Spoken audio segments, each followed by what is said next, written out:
এই মুহূর্তে যে বিশেষ খবরের দিকে চোখ রাখবো, ভোরবেলা কুয়াশার মধ্যে একটি 4 চাকা গাড়ি এক সাইকেল চালক বৃদ্ধকে পিষে দিয়ে চলে যায়। এরপর খবর যায় পুলিশের কাছে। পুলিশ তদন্তে কয়েক ঘন্টার মধ্যেই ধরা পড়ে যায় ঘাতক গাড়ি চালক ও 5 জন। পরে পলাতক অভিযুক্তকে গ্রেপ্তার করে।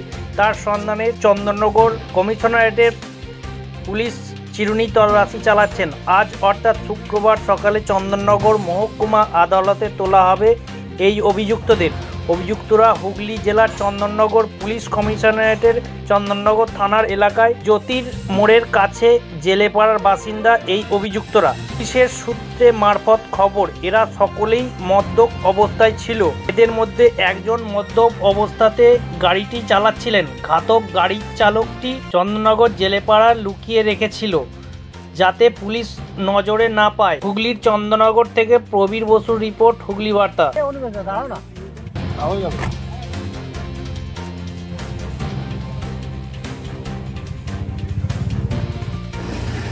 তাড়াতাড়ি ধরা পড়ুন।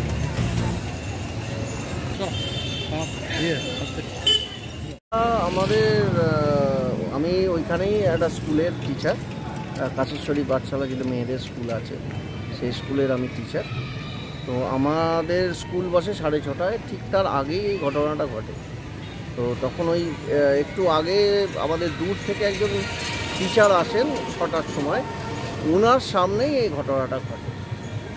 তো কি হয়েছিল? কি ঘটনাটা দিদির বর্ণনা অনুযায়ী যে গাড়িটা যে চালাচ্ছিল আর কি, সে অপ্রকৃত অবস্থায় চালাচ্ছিল, সেটা দিদি দেখে বুঝেছে। কারণ গাড়িটা একবার ডান দিক যাচ্ছে, একবার বাঁ দিক যাচ্ছে। এই করে দিদি নিজেও ভয় পেয়ে দোকানের ওপর উঠে যান। তারপরে দিদিকে ক্রস করেই গাড়িটা দাম করে একটা আওয়াজ হয়, দিদি বলে আমি পেছন করে দেখি, তখন অলরেডি মেরে দিয়েছে এবং গাড়ির তলায় চলে গেছে। ওই অবস্থায় গাড়িটা টানতে নিয়ে গেছে, মিষ্টির দোকান অবধি নিয়ে গেছে দেশবন্ধু।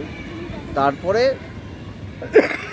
দিদির বক্তব্য অনুযায়ী যে দিদি হয়তো চালাচ্ছিলেন, যে তখন ওখানেই চেঞ্জ হয়ে যে ওই অবস্থাতেই গাড়িটা যদি দাঁড়িয়ে যেত তাহলে হয়তো কিছু হতো না, কিন্তু ওই অবস্থায় উনি চালিয়ে দিয়ে পেটের ওপর দিয়ে চালিয়ে দিয়েছে। এবার পরে আমি জানতে পারি যে উনি আমাদের পাড়ারই লোক। কি নাম ওনার? হচ্ছে মধুসূদন বঙ্গ ওনার নাম। কি করতেন? ওনার একটা দোকান আছে, উনি আগে চাকরি করতেন, ওনার জামা কাপড়ের দোকান আছে। 2 মন্দিরতলা, শহীদ মাখনলাল সমিতিতে ওনার বাড়ি। 70 বছর। কোথায় যাচ্ছিলেন? উনি হাটে, সকালবেলা কলকাতায় প্রত্যেক দিনই যান হাটে। কি চান আপনারা এইরকম ভাবে?